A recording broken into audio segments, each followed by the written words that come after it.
Last year, we named the Google Pixel as the king of all smartphone cameras, besting the Samsung Galaxy S7, LG V20, and the iPhone 7. This year, it has to defend its top spot against a whole slew of new phones, the first of which is the LG G6. Let's put these cameras head to head.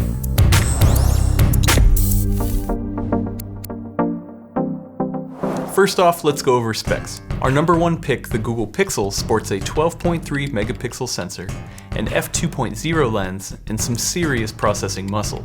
LG's G6 is coming in with a 13 megapixel sensor, an f1.8 lens, and optical image stabilization. But as we saw last year with the V20, specs only tell half the story, and great software can overcome superior hardware. Now, it's important to note that we're testing these cameras the way most people use them, in auto mode. That means straight out of the pocket, using the stock app, with HDR on auto. The only setting I'm changing is resolution, going for the full megapixel count of each camera. I should also mention that the Pixel does have a wider field of view, so I tried my best to match framing when possible. With that out of the way, let's dig into the testing. As always, we're looking at three categories: color, clarity, and range. First up is color, and what I'm looking for here is accuracy, vividness, and how the camera balances color temperature. In this first example of a San Francisco alley, we can see right away that the G6 takes a more vivid, saturated image, but it definitely warmed up the photo a bit too far compared to the Pixel, making the image too orange.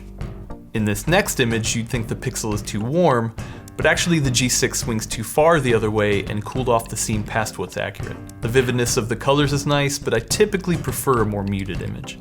This last example shows again that the LG G6 really pumps up the saturation, making the shot appear too unrealistic for my taste. It also cooled this scene off, making it more blue than it really was. So in the color category, I'm gonna have to go with the Pixel. The second category to test is clarity, and that really covers the overall sharpness of the camera and the post-processing applied to the final image. Last year, this is where LG faltered with the V20, so let's see if they made a correction with the G6. At first glance, the G6 looks crisper, but upon closer inspection we see where the Pixel really kills it in retaining small details, like the texture of the brick wall here. Macro shots just further solidify the strength of Google's lens, and while the G6 is doing plenty to catch up by adding a hearty amount of sharpening, it's just not as clear of an image in bright light. But that all changes when we head into the dark. In low lighting situations, the combo of OIS and an f1.8 lens gives the G6 a huge advantage over the Pixel, which has no IS. Just check out that fence in the background. It's a blurry mess on the Pixel, but it's perfectly usable on the G6. We head into an even darker area, and I could really feel the OIS take hold. Even though the G6 keeps the shutter open longer, it still stays crisp across the frame. The Pixel has to push its ISO to try to keep up, but it just can't. But I will give it props for not being too noisy, which is pretty impressive.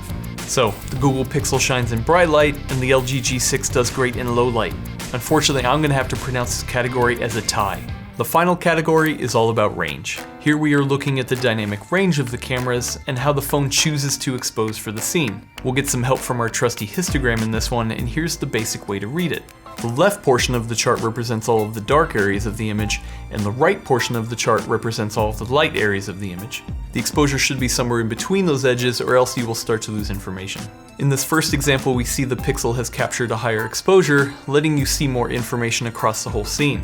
It's a flat image, which is better for editing later, but it washes out the whole picture in a very unpleasant way right out of the pocket. The histogram shows the Pixel completely blowing out the highlights, where the G6 still keeps things within proper exposure.